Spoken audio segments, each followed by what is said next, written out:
What to do when you genuinely mess up your relationships in life. Hi, my name is Leah Chantel. Welcome back to my channel.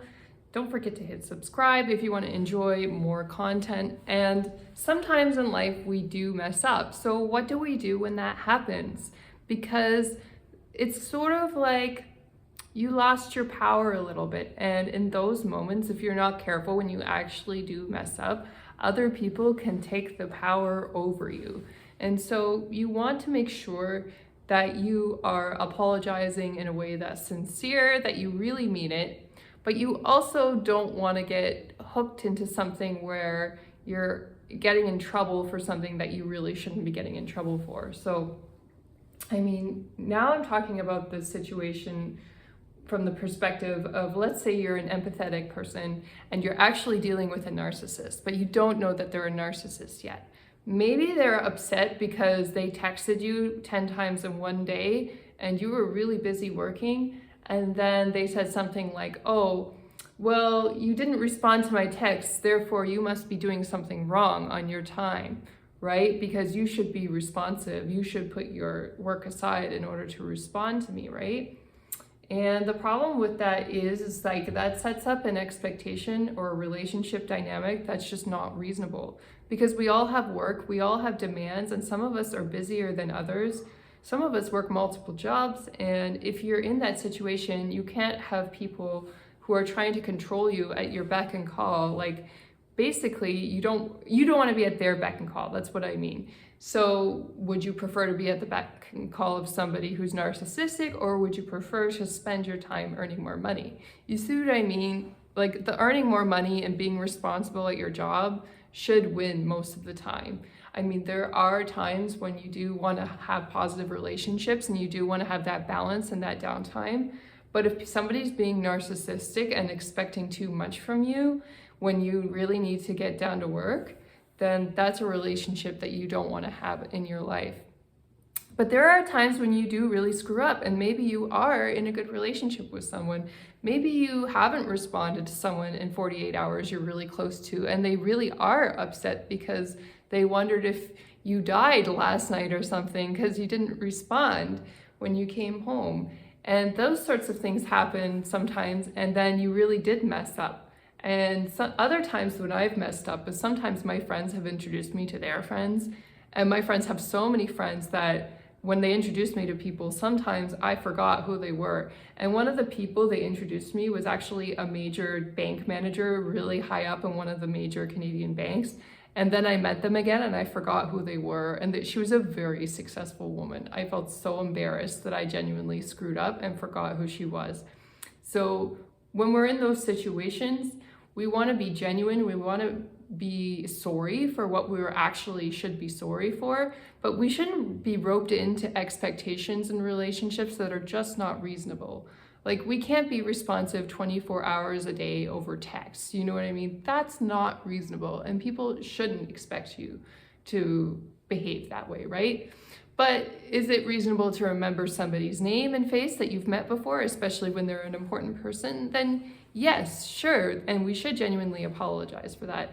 And the way to do it is to say, you're sorry for X, Y, and Z, and just say it very matter of fact. Don't say, I'm sorry that you feel that way, or I'm sorry that this situation happened, or phrase it in a way that it wasn't your fault. If you want to make a genuine apology, you should make it about your action and say what you're sorry for. And if you don't feel sorry, or you don't feel you did the wrong thing, then I think it's okay to say that too. You can say, I don't think this expectation is fair. I don't think I've done anything wrong.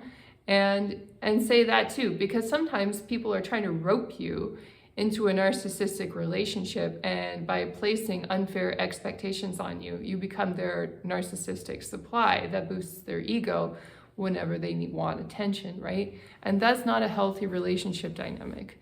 So you want to make sure that you're not falling into that. But having said that, we're all human and we all do make mistakes from time to time. We also don't want to be needy when we're making our apologies. So on the one hand, there's that disingenuous apology where we're being insincere and we're saying, I'm sorry you feel that way. But then on the other side of the spectrum, you can be so sorry, you can be constantly apologizing, and feeling like I have to go to their house and I gotta rock them like a baby and burp them and apologize again and again and again. And that's not healthy either. If you're going to make an apology, it should happen just one time. You should say exactly what it's for. You should make it sincere, and then it should be over. You should not be going over the top and baking them a cake or doing crazy stuff in order to apologize because you feel bad about something. You have to basically apologize and let it go, and then once you've let it go, you let it go, and you choose to keep the relationship going and move on and forget about the incident, or you basically choose to not continue the relationship. If the incident, say for example, is cheating or something like that, and you have a standard or a rule that says that's unforgivable in a relationship, and that varies person to person. Some people do find that unforgivable and then others don't. So you don't want to judge people when they have different standards, but I'm just using it as an example. If that's unforgivable to you, then you need to break up and look for a new partner, right? That's basically the bottom line when you're making apologies. And whatever way you decide, you make the decision and you stick to it. So if you're going to break up with somebody because they did something to betray you, you don't want to go back and forth.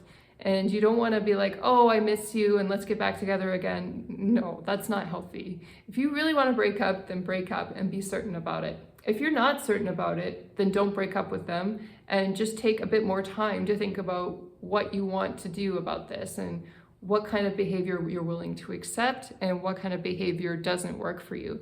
And have some conversations about that. It never hurts to have a sounding board and to talk it out with somebody, but at the end of the day, just realize they may give you the advice to break up or whatever, but it's always your decision.